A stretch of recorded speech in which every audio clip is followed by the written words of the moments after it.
Le professeur me disait, mettez-vous dans le fond de la classe, je vous donne 19 sur 20, mais surtout taisez-vous, j'en savais plus que lui.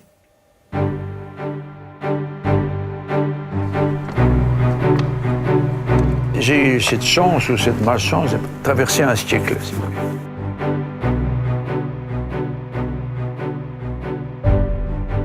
J'étais un raconteur d'histoire, je savais dessiner, et je me suis dit, c'était une démarche logique, je veux utiliser mon art du dessin à faire la bande dessinée, à raconter mes histoires à moi. Je ne sais pas que j'allais créer Alix, je ne savais pas du tout ce que j'allais, mais je voulais faire ça. Hergé m'a demandé de devenir son collaborateur. J'ai fait beaucoup de livres, puisque j'en ai plus de 100. Alix, Lefranc, Gênes, Orion, Arnaud, Loïs et Kéos, 7. Mais je crois avoir fait une carrière, disons, exemplaire, je pense, tout en peaufinant, tout en essayant de raconter les meilleures choses à mes lecteurs.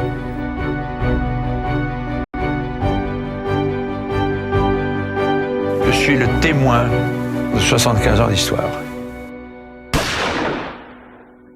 En 1946, l'image, ce que c'est de trouver des éditeurs français, leur proposer des dessins, entre autres Nathan, pour ne pas dire son nom, boulevard Saint-Germain à Paris. J'avais présenté des projets de bande dessinée. Il m'a dit, pourquoi vous voulez faire ça? Ça n'a aucun avenir. Je dis, mais écoutez, j'aime bien. Bon, mais allez en Belgique, c'est là que ça se passe. Je monte à Bruxelles, je suis resté 40 ans. Là, je tombe dans le pays de cocagne. Il ne faut pas oublier qu'à cette époque-là, je n'ai pas fait exprès, la Belgique vendait l'uranium du Congo aux Américains pour des milliards, et la Belgique, c'était le pays le plus riche du monde à l'époque. Je tombe d'un pays où il n'y a rien, d'un pays où il y a tout. Je trouve tout de suite du boulot. Avec la publicité, j'ai gagné pas mal d'argent. J'ai gagné ma vie avec ça. J'ai du talent, tout le monde me le dit, j'ai fait belles choses en publicité, j'ai été tâté. Mais en bande dessinée, il est évident que je me rends compte tout de suite que je dois la perspective, l'architecture, ça, je l'avais tout de même potassé aux arts et métiers, heureusement, mais la morphologie humaine, j'y connais rien. Je connais pas rien, mais je suis pas très branché, et j'étudie ça, à fond.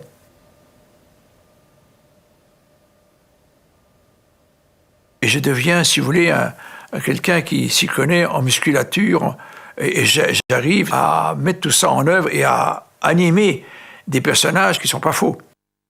Il est évident que je m'embarque dans un dessin réaliste qui est difficile. C'est beaucoup plus difficile que le comique, parce que le comique permet des petites erreurs, tandis que dans le dessin réaliste, absolument pas du tout. Je travaille en tant que freelance dans cette maison de publicité qui s'appelle l'OTP, c'est-à-dire Office Technique de Publicité, dans l'année 46. Et alors, il y avait des types qui faisaient des lettrages, comme il en existe toujours, des très belles lettres.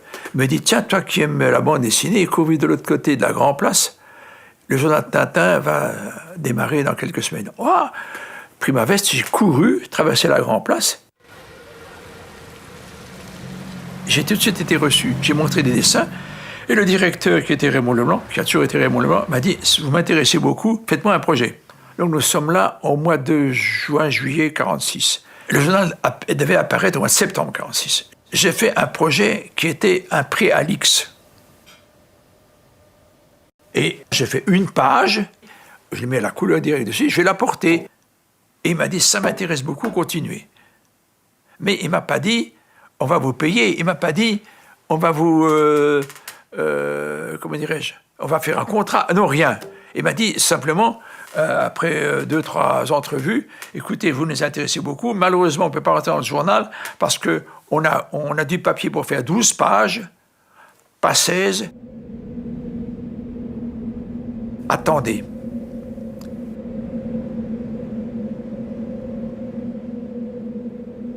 J'ai dû attendre 48.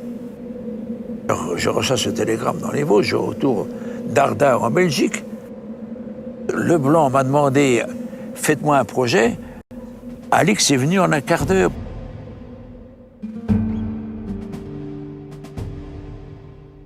Je l'avais en moi, il est un personnage qui est sorti tout seul comme ça.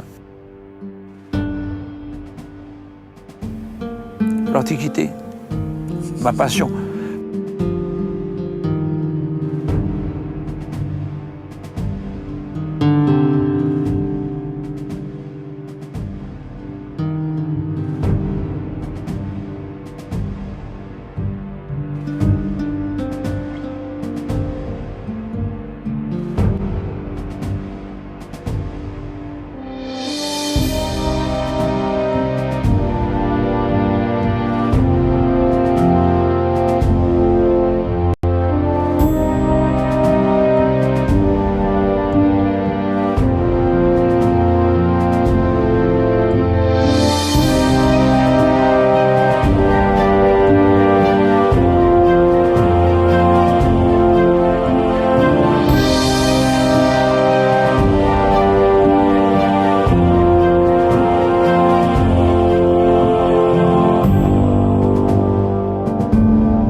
Et je me suis rendu compte que je devais faire dans Tintin vraiment l'œuvre la meilleure, l'œuvre qui allait marquer ma vie. Et j'ai réussi ce coup-là avec Alix. Alix, j'en rappelle, les Gaulois. Hein. Alors, une fois que César est en Gaule, Alix est pris là-dedans, est prisonnier, et j'ai raconté ça dans 2-3 bouquins. Ces aventures commencent comme ça. Il arrive à Rome, où il se fait adopter. Et il devient un citoyen romain. Je pense que c'est un humaniste, lui. Mais il est audacieux, il est un peu en marche par rapport à la civilisation romaine, quand même. Hein. Il n'en est pas l'esclavage. Mais disons que c'est une exception, parce que je ne peux pas, dans mes histoires, les lecteurs seraient choqués.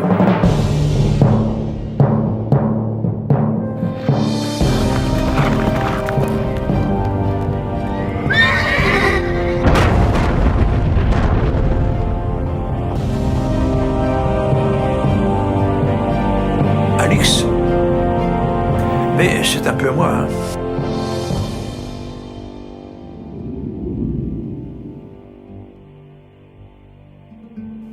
J'avais jamais vu Hergé. Je parais dans le journal Tintin le 16 septembre 1948. Le 20 ou le 23 ou le 24, il y a un repas organisé à Bruxelles par Raymond Leblanc pour les membres du journal. Bon, on n'était pas beaucoup, on était une table en équerre de méthode d'une 15-20 personnes. Et alors, il y avait un peu de spectacle. Moi, j'arrive avec je ne sais plus qui, mais je connaissais ni Jacob. Et Jacob me prend un peu de « Ah, c'est vous ». Et arrive Hergé et sa femme. Et Hergé passe un peu tous ces gens comme un commandant passe en vue sa troupe. Et il m'a dit « Ah, c'est vous. Vous avez beaucoup de progrès à faire. » J'étais scié. Moi qui étais en admiration de Hergé, il dit « Ma mince alors. »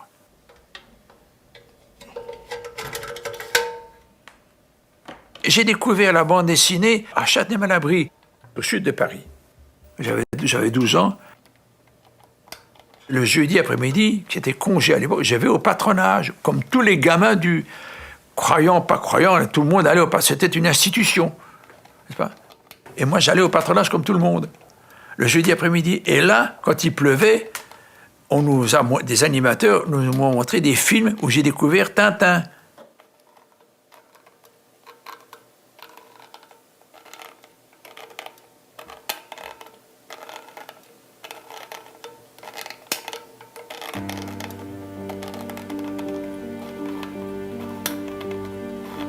Or, quand j'en ai parlé à Hergé plus tard, j'ai cru que c'était un dessin animé. Il m'a dit, mais c'était pas animé. Je dis, mais si, non, dit-il. C'était ça, il m'a montré. Ah oui, en effet. Donc mon imagination de gosse avait animé tout ça. Et j'ai été ébloui par ce truc. Et je me dis, ça, je vais faire plus tard. Je suis né à Strasbourg, à l'hôpital civil, le 25 septembre 1921, et on m'a toujours dit que c'était un dimanche. Et là, je suis resté jusqu'en 1924, quelque chose comme ça, parce que mes parents ont déménagé pour aller habiter au Bernay. Je me vois discutant encore tout petit avec le directeur de l'école communale.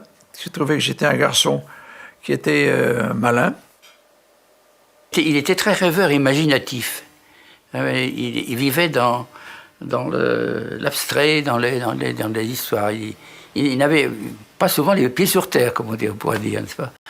Il était très imaginatif. il se racontait des histoires, tout seul. Il parlait, n'est-ce pas? Et c'était très, très curieux de l'observer parce que il vivait dans un autre monde, il ne vivait pas dans le monde courant. Pendant tout un temps, il a eu coutume de faire l'école buissonnière. Et alors, d'après ce qu'on a pu savoir, il se promenait, il allait dans les campagnes, parce qu'on l'a interrogé évidemment.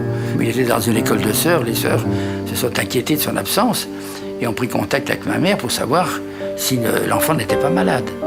En fait, mon frère se promenait dans la campagne.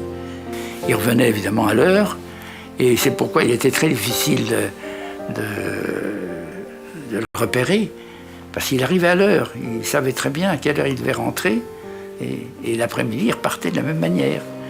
Alors, il se promenait dans les vignes, peut-être, je ne sais où, mais moi, il ne m'en a jamais parlé personnellement. Mais enfin, il avait déjà l'âme vagabonde. Oui, oui.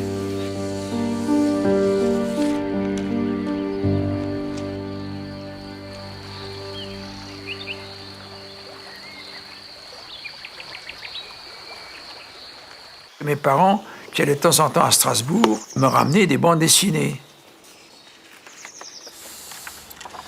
Entre autres, les albums de Buster Brown qui étaient faits par le dessinateur franco-américain Outko.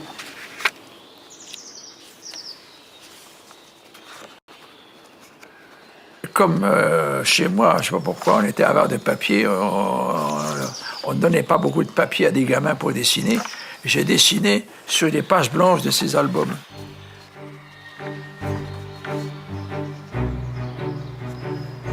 Ce sont mes premiers dessins. Des chevaliers, des dames du Moyen-Âge et des avions. Des avions, bien entendu, à cause de mon père, parce qu'on parlait beaucoup aviation chez moi. Mon père était aviateur.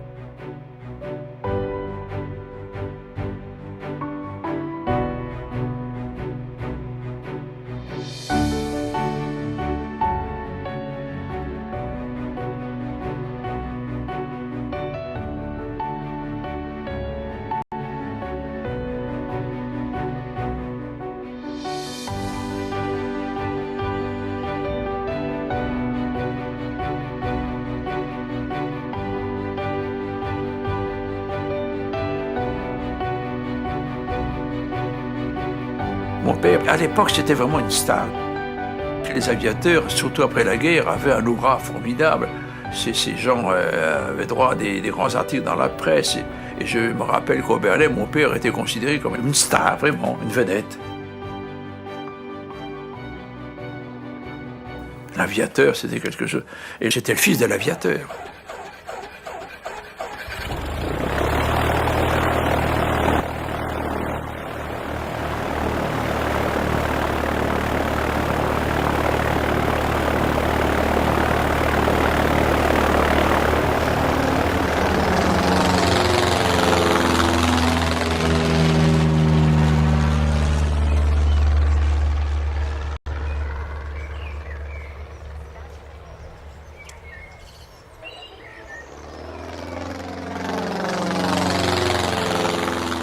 Mon père a quitté la CINA pour devenir pilote d'essai à Villacoublay, qui est au sud de Paris.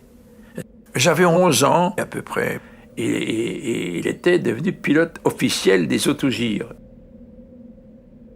Quand je revois avec le temps ce type d'avion, c'est impilotable. Et mon père n'a pas su maîtriser cet engin-là, et il est tombé d'une vingtaine de mètres du sol par terre. Puis il est mort le 19 décembre 1932. Et j'avais 11 ans et 3 mois. C'est un choc. Ça, c'est certain. Je ne souhaite ça à personne. Parce que même si mes parents ne s'attendaient pas beaucoup à l'absence d'un père, pour un gamin comme moi, ça a été dur.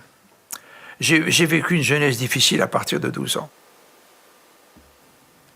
Je n'ai pas fait les études que je souhaitais faire. Pas du tout. J'ai fait des études préparatoires et d'arts et métiers, c'est-à-dire savoir construire un pont, une automobile, un avion, je ne sais pas quoi. Mais pas des arts graphiques ni des arts picturaux. Alors c'est justement ça qui m'intéressait. Donc j'étais en porte-à-faux. Heureusement, vous savez, quand on est jeune comme ça, il y a une part d'insouciance, il y a une part d'insouciance, heureusement. Mais je m'évadais, bien entendu, mais c'est presque instinctif. Hein. Quand vous avez ce genre d'existence, vous cherchez des échappatoires. Je lisais beaucoup de choses intéressantes que mes copains ne lisaient pas du tout. J'avais déjà le goût de l'histoire, comme vous le savez. Tout d'un coup, je trouve Salammbô, Flaubert. Et la première phrase m'a séduit tout de suite. C'est à Mégara, virgule, Faubourg de Carthage. Un vers en 12 pieds. Déjà ça, la première phrase est fabuleuse. Puis alors j'ai continué à lire ça. Et je l'ai lu et relu. Je lisais Victor Hugo, bien entendu. J'ai lu tellement de choses que je ne pourrais pas vous les détailler au complet, hein, tellement. J'ai commencé à lire Autant n'emporte le vent, bien avant la guerre, au moment où ça a apparu. N'est-ce pas? Et je me suis toujours donné comme discipline, je fais une parenthèse là, de lire tous les ans au mois d'août Autant n'emporte le vent. Je le relisais chaque année, par principe. J'ai étudié l'histoire, j'étais devenu très fort en histoire. Tous les bouquins d'histoire que je pouvais trouver sur n'importe quelle période de l'histoire, je le potassais. J'étais devenu très fort et sur la Révolution française, et sur l'Empire, et sur la Troisième République. J'étais pas incollable, mais pas loin. Pas loin. J'étais considéré par tous mes confrères comme une espèce d'érudit, comme ça, mais qui pour eux ne servait à rien, parce que à quoi ça servait tout ça? Pour eux. La bibliothèque que vous avez connue est très différente de celle-ci. Ah, tout à fait. C'était un ancien bâtiment. Voilà, nous avons des rayons ici un peu plus anciens. Alors, c'est par ici. Oui, oui, les voici. Ah, je vous laisse faire parce que... Oui, oui, certainement. Oui, merci. Voilà. Ah, formidable. Ce livre m'a été très précieux parce que il n'y a peut-être pas beaucoup d'illustrations, mais les textes sont formidables, expliquent tout. Voilà. Ah oui, et ça m'a beaucoup aidé. Mais alors, à l'époque, évidemment, comme la photocopieuse n'existait pas, j'étais obligé de reprendre tout ça sur calque. Ah, c'était un travail très long. Un travail de bénédictin. Oui, oui. Oui, effectivement. Les illustrations sont sommaires, mais quand on voit tout le texte... Tout y est là-dedans, tout y est. Comment plier une toge, comment les rostres des navires, tout. Il y a ici ceci. Voilà. Ça aussi, c'était hyper précieux, parce que tous les costumes y sont. Il y a des détails fantastiques. Des costumes, des accessoires, des gravures très fines en couleur. Oui, tout est précis, là. C'est fabuleux comme travail. Hein? L'Antiquité égyptienne, voilà. oui, effectivement. L'Antiquité égyptienne. Et puis, on va sur la Grèce, puis Rome. C'était les 3 séries de livres qui m'ont permis de faire Alix.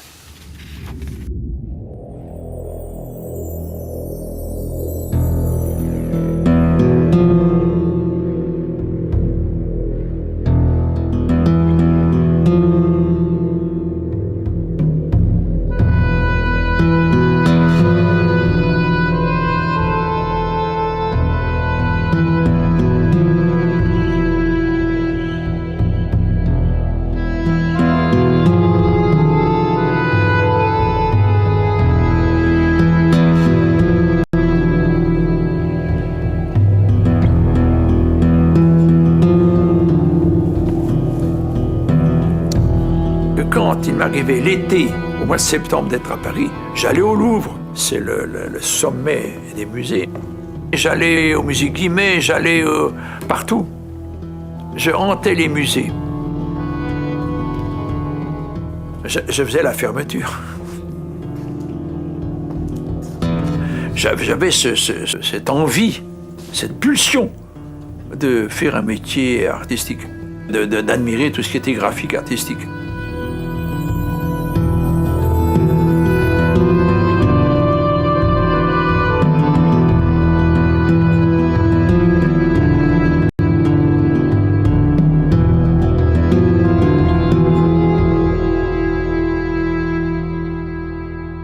Et un jour, tout d'un coup, un matin, 10h, 11h du matin, 2 gendarmes s'amènent, des gens de Vichy, des gendarmes, et Jacques Martin, j'arrive, il dit « Venez avec nous, vous partez en Allemagne. » Quoi? Mais je vais aller voir Non, nous avons été chercher une valise chez vous, venez avec nous. Et c'était le 14 juillet 1943.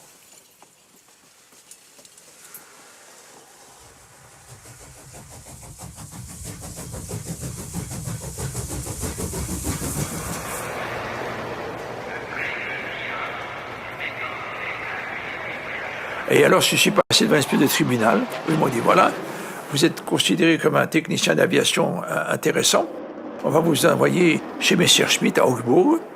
Alors, il y avait cet immense terrain d'aviation de Messerschmitt, et le bureau d'études dans lequel on m'a affecté était au-dessus d'un hangar. En dessous, il y avait des prototypes.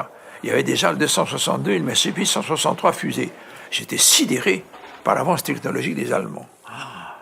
Ce Messerschmitt 163 qui volait déjà, qui faisait du 1000 à l'heure. Je me dis, mon Dieu. Et le Messerschmitt 262 qui était en construction, sur lequel on m'a mis tout de suite. On m'a donné des pièces difficiles qui étaient le raccord des moteurs à réaction avec l'aile. Et j'ai joué là-dessus pendant 2 ans.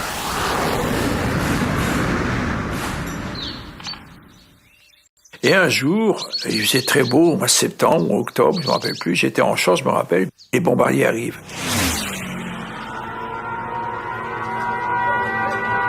Ils ont ratatiné, écrasé l'usine. Des coups de canon. Et je me suis aplati dans un fossé et j'entendais les scrapnels, les éclats qui passaient au-dessus de ma tête.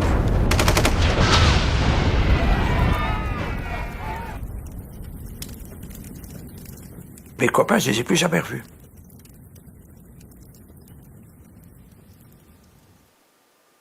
On n'a pas le droit de photographier, on n'a pas le droit de rien faire. Je me dis, cette mémoire va se perdre. Et je voulais marquer cette mémoire pour moi. Et j'avais commencé des dessins que je cachais. Parce que je n'avais pas le droit de faire ça. Et c'était pas facile. Il fallait des papiers, il fallait des crayons, il fallait des gommes. Et j'ai tout de même fait 46 dessins, je crois, en tout. Hein? Alors ces dessins, évidemment, j'ai failli les peindre, mais je les ai ramenés. Et j'en ai fini, après les derniers dessins qui retracent le retour, ça je les ai faits, évidemment, en France.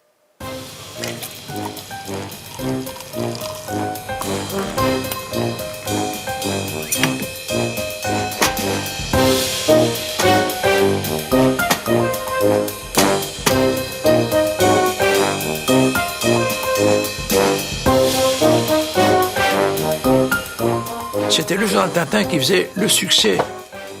Moi, j'avais pas d'album. Le succès, c'est le journal. Il n'y a qu'un seul personnage qui a des albums, c'est Hergé. Alors là, c'est formidable parce que vous avez dans une librairie des murs de Tintin, et puis c'est tout. Mais tout ça m'arrive à Morty, si vous voulez. Je ne me rends pas bien compte du succès que j'ai eu à ce moment-là. On ne me le dit pas. On ne me le dit pas peut-être pour des raisons basses, pour ne pas m'augmenter comme il faudrait m'augmenter. Ça, c'est certain. Mais je me rends compte un jour, lorsque je vais à Bruxelles et qu'un cirque a sa parade, et il y avait Alix Sonchard. Vous vous rendez compte? Le temps et la fierté, et la joie. Et Alix a été applaudi. Et puis la télévision balbutiait, on m'avait demandé de passer à la télévision. Alors Alix.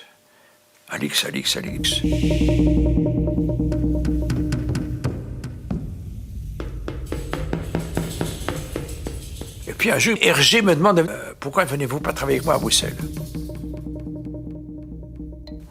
Ça ne me plaisait pas tellement parce que je voulais bien travailler pour Hergé, mais en homme libre, c'est-à-dire qui me paye les dessins, etc., le droit d'auteur, tout ça. Mais ça m'embêtait d'être employé. Puis à un moment donné, il me faisait tout de même un avantage financier incontestable, la sécurité, tout ce que vous voulez, et en même temps la faculté de faire mes histoires, voilà.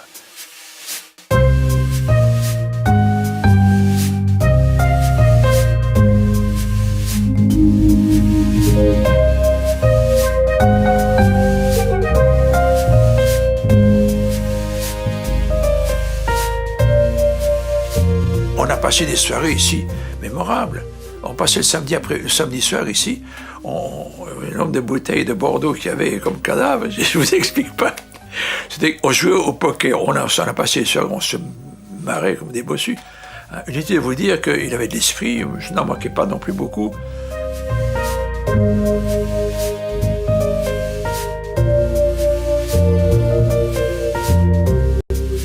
Et alors, j'invente l'ENAC. Je l'ai inventé, ce jeune homme, pour le Sphinx d'or.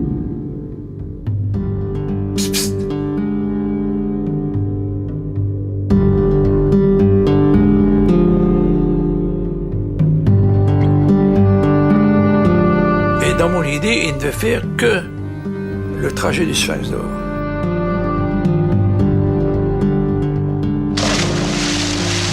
Et pour moi, Enoch, c'est un acteur qui disparaît.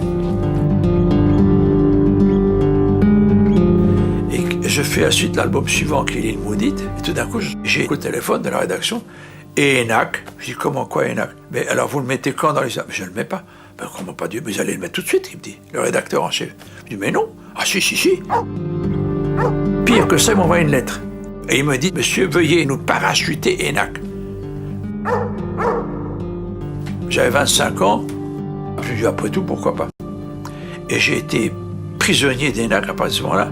C'est les lecteurs qui ont adopté le personnage. Donc, il y a des personnages qui échappent à l'auteur. Hein. Et alors, on a dit, oui, homosexualité. Jamais j'ai eu l'ombre d'une idée comme ça. Évidemment, ce jeune garçon avec ce garçon de 14-15 ans avec un garçon de 18 ans, on peut imaginer tout ce qu'on veut. J'ai été pris par des revues homosexuelles comme personnage lige. Ça, c'est certain. Ça peut leur faire plaisir, je ne vois pas d'intérêt, mais ce n'était pas le but. Ça n'a jamais été le but.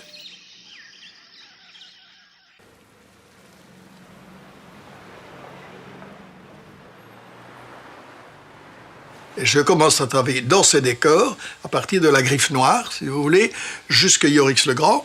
Et là, je travaillais pour Jacques Martin, mais je travaillais aussi pour Hergé. Je faisais donc toutes les mitraillettes de Tintin, les chaises roulantes de la Castafiore, l'air du Chaude et Dupont, tout ça. Alors, quand Hergé avait évidemment un dessin à faire, je mettais le dessin de Jacques Martin de côté. Il n'était pas content. Alors, moi, j'étais embêté parce que ce qu'il voulait que je fasse, moi, quand j'allais satisfaire un, il y avait l'autre qui était mécontent. Hergé n'a jamais montré de mécontentement parce qu'il savait très bien que je mettrais toujours son dessin en avance, quoi. Bon, mais Hergé n'a jamais rien dit, mais c'était Hergé qui me payait. C'était logique, quoi. C'était pas facile, vous savez. Surtout avec Jacques Martin, où il faisait toujours recommencer jusqu'à ce que ce soit bon, et c'était son caractère.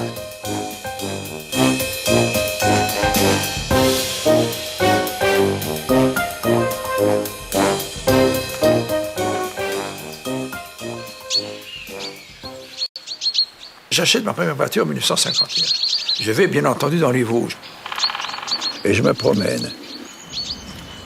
Et en découvrant le site de l'ancien tunnel du col du Buisson, j'ai la surprise de découvrir avec un ami vosgien des V1 disposés de la manière à tirer sur Paris. Mais ces V1 étaient complètement démantibulés, ils ne servaient plus à rien. 6 ans après la guerre, ils étaient en mauvais état. Je ne m'attarde pas là-dessus, mais en revenant en voiture, j'invente le scénario de la grande menace, c'est-à-dire une menace avec une fusée, je change d'engin, menaçant Paris.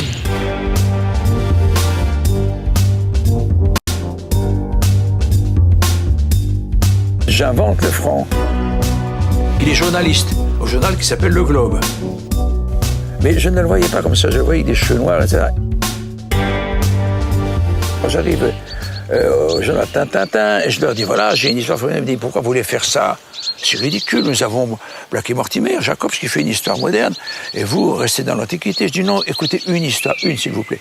Ah bon, d'accord, une. Mais il me dit, à une condition, c'est que vous modernisiez le personnage de façon à le faire ressembler à Alix, et il me faut un petit compagnon comme Enoch. Ça m'embêtait beaucoup.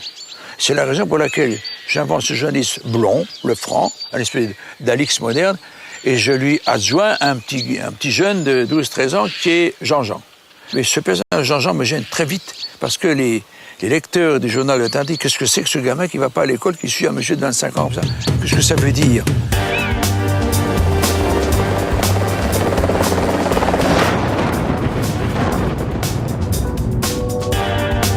Moi, le Franc, c'est moi aussi, bien sûr. Ça, c'est certain. La grande menace se termine dans le journal Tintin en 1952, n'est-ce pas? Je recommence avec Alix, mais pourquoi vous voulez faire Alix? Le Franc, c'est très bon, ça marche très bien. Alors je dis, mais non, ah monsieur, il faut alterner. Et c'est la raison pour laquelle j'ai alterné Alix et le Franc à partir de ce moment-là.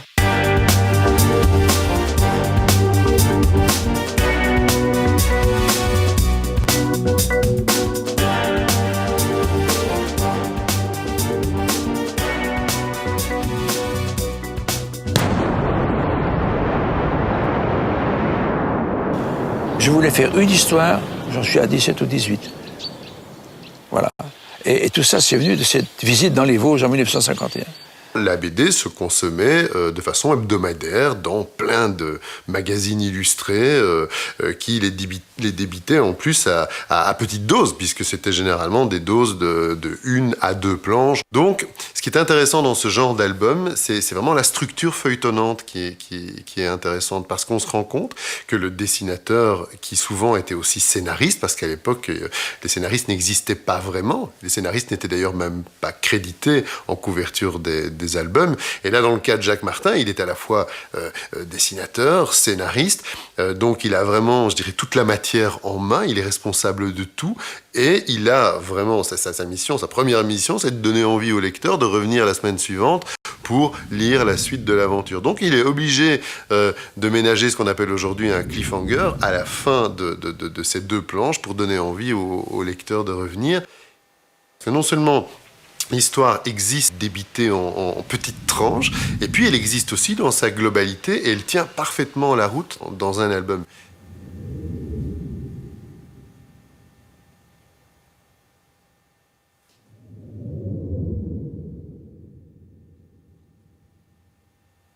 Le lecteur de bande dessinée est un peu fainéant, il faut bien le dire, il n'aime pas beaucoup lire. Hein? Et alors, on m'a souvent, avec Jacob, on nous a souvent reproché de mettre un peu trop de texte. Oui et non. Moi, j'ai toujours estimé que, à tort ou à raison, qu'il fallait faire une bande dessinée instructive et explicative. Il fallait expliquer pourquoi ceci se passait. La bande dessinée, disons, linéaire, classique, ces gens n'ont pas de sentiments, ils n'ont pas peur, ils pleurent pas, ils trébuchent pas. Chez moi, ils ont peur, ils ont des sentiments, mais ils doivent les exprimer. Le difficile du métier, c'est de mettre des textes, mais pas trop, tout en expliquant malgré tout. On ne peut pas raconter une histoire convenable sans texte, avec des oufs, des cracks et des bigs et des bangs. C'est rien, ça. C'est rien. Il y avait vraiment énormément de matière sur une planche, beaucoup de choses, avec non seulement beaucoup de textes, parfois aujourd'hui on reproche ça à la bande dessinée de l'âge d'or, entre guillemets, mais moi j'aime bien ça, et puis surtout beaucoup de cases aussi. Vraiment, il y a vraiment, là pour le coup, il n'y a pas d'économie de moyens, c'est vraiment, on en donne au lecteur pour son argent, et dans chaque histoire, dans chaque album, même si à la base il n'était pas conçu pour devenir des albums, eh bien il y a en fait plein d'histoires, il y a plein de choses qui se passent, il y a beaucoup de personnages secondaires, c'est foisonnant. Il faut aussi que le lecteur, quand il photographie la page, ait compris la page. Donc c'est vraiment un entraînement, une habitude, une expérience. Il faut beaucoup réfléchir, vous savez. Vous n'imaginez pas le nombre de brouillons que je pouvais faire. Vous n'imaginez pas le nombre de... Je pensais tout le temps... j'ai sacrifié beaucoup à la bande dessinée, vous savez, beaucoup. Du temps, des nuits, des heures, des réflexions. Même en conduisant des voitures, je créais des pages, je réfléchissais, je me tracassais, encore maintenant. Mais je ne fais plus de pages, mais je me tracasse pour ci, ça, etc. Parce qu'on n'arrête pas la mécanique comme ça.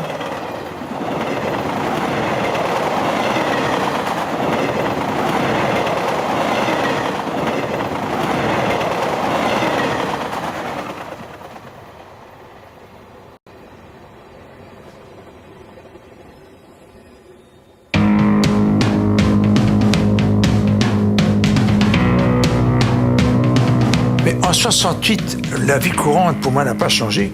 Mais ce qui a changé, ce sont les mentalités. Et alors, pour simplifier, la femme qu'on ne pouvait pas présenter en bande dessinée, aussi bien en France, en Belgique à l'époque, tout d'un coup, elle apparaît. Et alors, ce qui était impensable quelques mois avant, cette femme, au bout de 6 pages, elle couche. Elle monte ses seins ou elle couche. Inouï.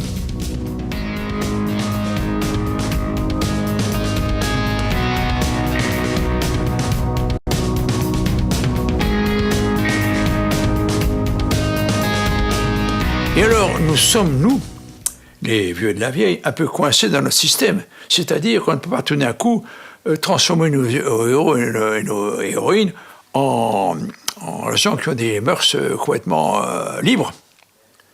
D'autant plus que les journaux belges à l'époque avaient soin d'être exercés, le journal familial, bien pensant. Mais à partir de ce moment-là, les jeunes auteurs qui arrivent, carrément, on couche partout. Et c'est ça qu'on ne savait pas voir, on le voit partout. C'est ça la différence de 68.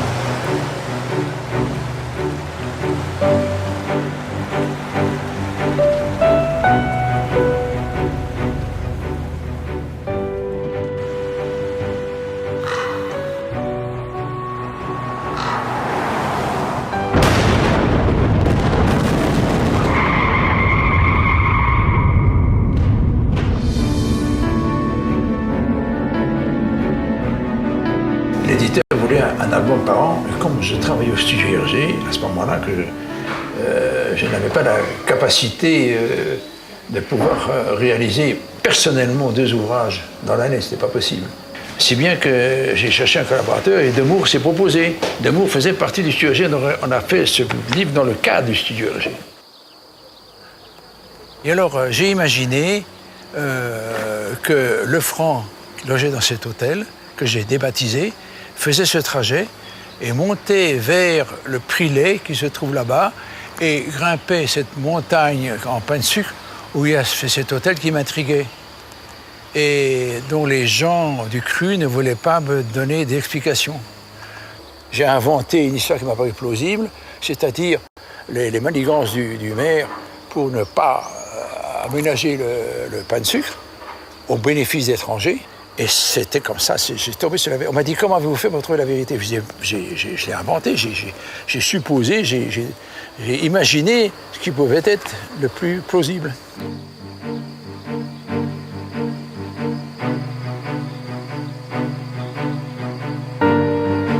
Nous sommes venus de l'hôtel où Lefranc a logé jusqu'ici à pied, et nous sommes partis par le chemin que je vais vous indiquer.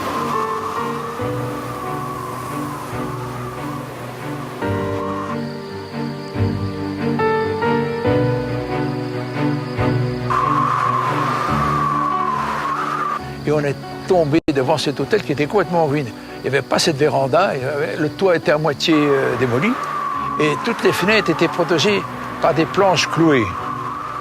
On a avisé tout d'un coup cette fenêtre-là qui était mal ajustée. On l'a enlevée, on a pu ouvrir la fenêtre, on est entré par là.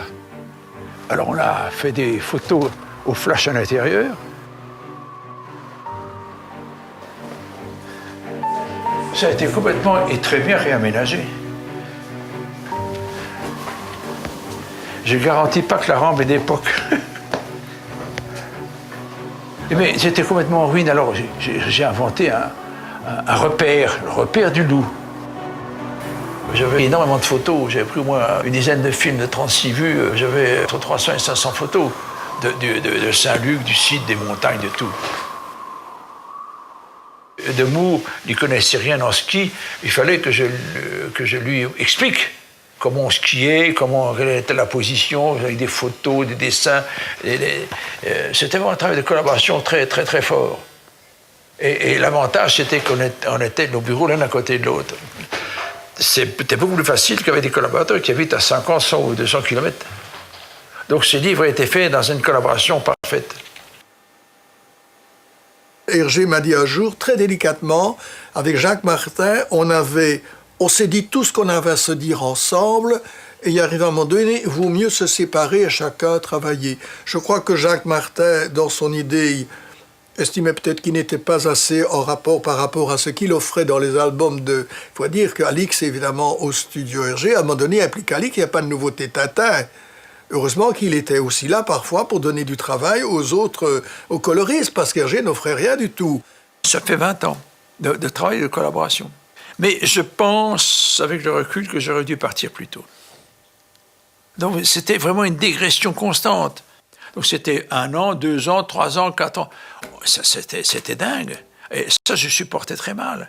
Et alors, d'autre part, tous ces employés du studio qui étaient des coloristes, qui avaient l'habitude de travailler au super ralenti, quand j'arrivais avec mes travaux à moi, encore, là. Ça les embêtait. C'était parce que j'étais la perruque dans la soupière. Ça marchait plus, quoi. Moi, j'étais motivé parce que je faisais ma propre histoire, parce que c'était mon truc à moi, parce que c'était mon invention, parce que c'était mon œuvre. Comprenez-vous? Mais le type qui fait l'employé de dessinateur, qui n'a pas son nom et tout, c'est comme un type qui va à l'usine, quoi. Il n'est pas amoureux des pièces qu'il fait. Hein. J'aurais dû le connaître avant,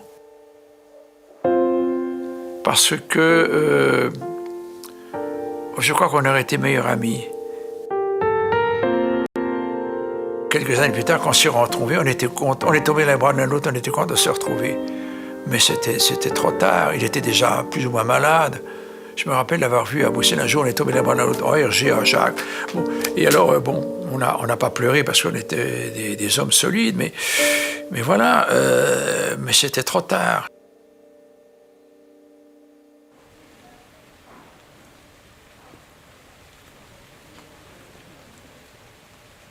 De 72 à 82, mettons 10 ans, je produis beaucoup de bouquins. Je produis une partie essentielle de mon travail. Je passe le franc à Chaillet. On produit un bouquin tous les ans. Je fais un Alix par an. J'invente Gênes.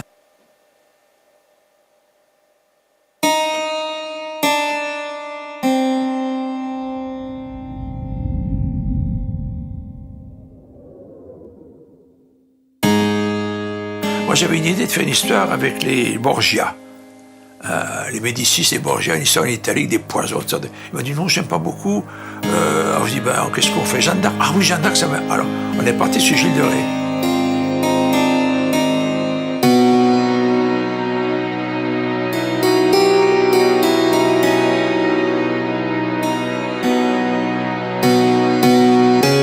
Et je veux dire, c'est un personnage amusant, entre guillemets, à traiter.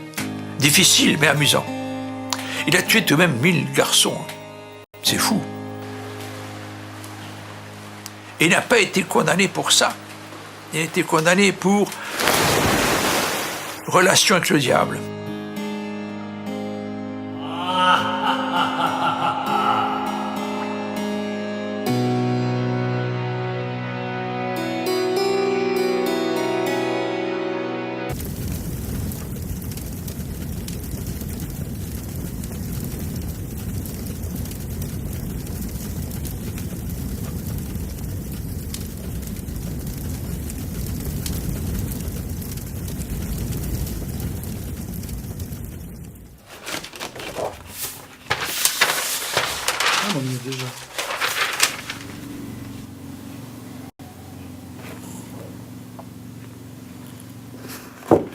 C'était extrêmement dur. Je me rappelle d'une dispute très violente où, je ne sais plus pourquoi d'ailleurs, où Jacques Martin a attrapé une crise de rage en voyant que je osais discuter ses conseils ou ses ordres, et il a flanqué son porte-mine en plein milieu de la planche d'Uxane dans l'heure de la mort, une des 2-3 premières, pour en faire un trou. Et moi j'essayais désespérément de retirer la page pour qu'il ne trouve pas son porte-mine, ma planche avec son porte-mine, mais il insistait, il avait juré qu'il ferait le trou, et le trou s'est quand même produit pour m'obliger à recommencer la planche, sachant qu'une planche originale trouée n'avait plus de valeur. Par exemple, c'est un exemple. Une autre fois, il m'avait flanqué la porte, mais je suis revenu tout de suite, et alors il n'a plus refermé la porte. Et c'était tout au début, c'était vraiment dans les 15 premiers jours. Il me voyait encore, et peu de temps après, il a décidé qu'on allait se tutoyer. Mais c'est lui qui décidait. Au fond, il se comportait comme un terrible patron. Et moi, je jouais le jeu, je me disais, c'est la chance de ma vie. Et puis, j'étais très fasciné, parce que j'ai tout de suite compris que c'était un authentique génie. Et à ce moment-là, vous êtes transformé en yogi tantrika, c'est-à-dire, il n'a plus ni bien ni mal. Vous devez prendre le maître, le sorcier, comme il est, tel qu'il est. Il faut suivre l'enseignement, faire une confiance absolue, et puis c'est tout, sinon, il faut s'en aller.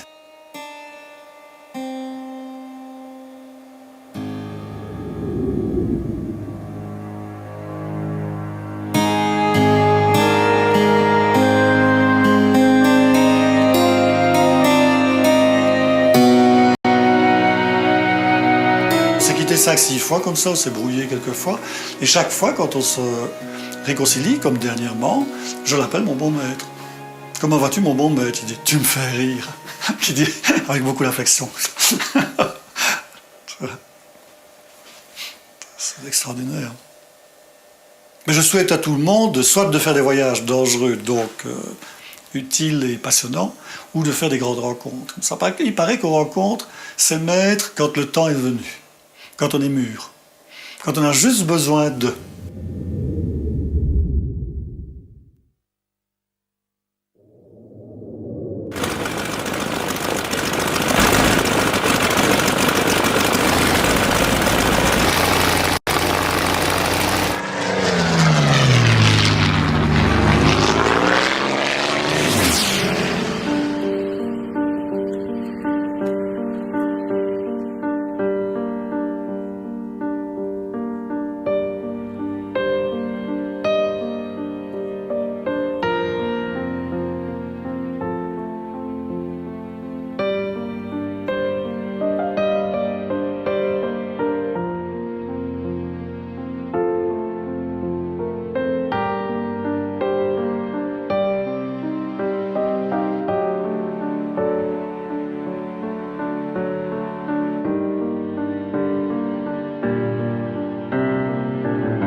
Là, j'habite la Suisse depuis 84, j'habite la Suisse, et je fais les trajets. Je pars le matin de Lausanne, je m'arrête à Autrotte. J'ai fait 400 bornes le matin, je roulais vite, il faut dire, les bornes.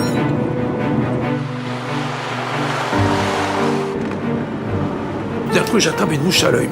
Je dis, qu'est-ce que c'est? Enfin, mon âge, et je me frotte, pas moyen, je vais comme une mouche. Puis enfin, et je roule comme ça en me disant, enfin, qu'est-ce que ça ne peut pas partir? Qu'est-ce que c'est que ce truc?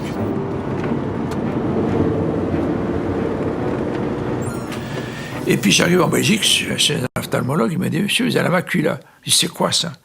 C'est une maladie génétique et votre vue va diminuer. Vous ne serez peut-être jamais aveugle. Il m'a dit, vous ne serez jamais aveugle. Je me répète, mais j'en sais trop rien, tout compte fait. Vous ne perdez jamais la vue, mais votre vue va s'altérer complètement. Bon, je n'ai pas cru. Pour un dessinateur, créateur, avoir la vue qui flanche, c'est vraiment la grosse punition. Hein.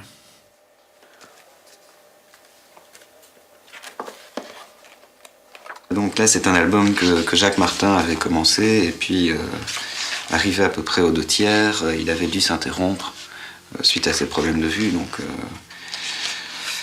là, l'album est resté en suspens un certain temps, et puis voilà, c'était mon premier travail. C'était pas évident dans le sens où, justement, le fait de devoir reprendre un album en cours, il fallait pas qu'on sente trop la rupture. Une page ne pouvait être acceptée et éditée qu'à partir du moment où elle était bonne. Et donc c'est une méthode d'apprentissage qui est très dure, mais je pense au bout du compte assez efficace, quoi. C'est un peu comme jeter quelqu'un dans le fleuve pour qu'il apprenne à nager. Et parce que bon, la priorité première de Jacques Martin, c'était de continuer son œuvre. Et il voulait pas que ce soit moins bon, donc il n'y avait pas de cadeau, quoi. C'était...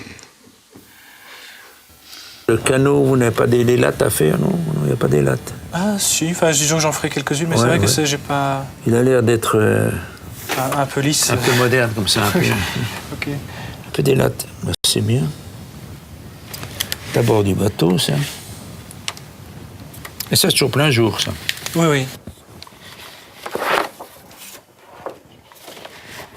Alors là... Oui, ça c'est dans la cabine, et c'est là que commence la scène de nuit. Ah ben alors là, moi je mettrais la palette du bateau en noir, et le ciel beaucoup plus en noir, avec des reflets. Oui. Un petit peu plus pour marquer l'obscurité. Ah, là aussi. Et là, ils sont dans les cales, oui. Ah oui, non, là aussi. Oui. Oula, là aussi. Ah oui, voilà, oui. Là, il faut mettre des noirs. Il faut mettre un relief. Qu'on sente que c'est la nuit, qu'on sente que c'est... Je comprends, vous voulez défendre votre dessin, hein, les bateaux aussi. Ça, c'est la nuit, ça. Toujours, oui. Ou alors, si vous ne dites pas dans le texte que c'est la nuit, si les couleurs ne sont pas là, et si les couleurs de nuit ne rentrent jamais comme avec du noir. Très, très bien. N'hésitez pas à venir de temps en temps me montrer les dessins. Ah non, non, mais dès que j'ai le temps. Voilà.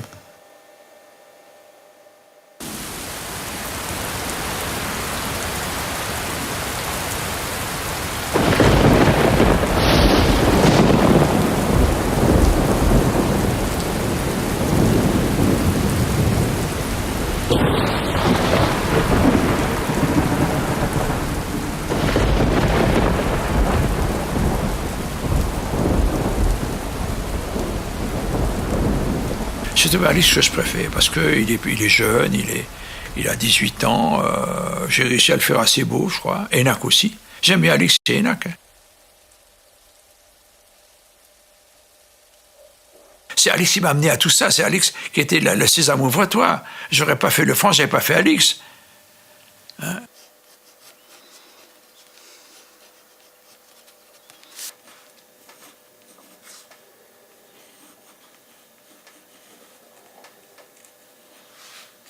Alors vos héros vont vous survivre?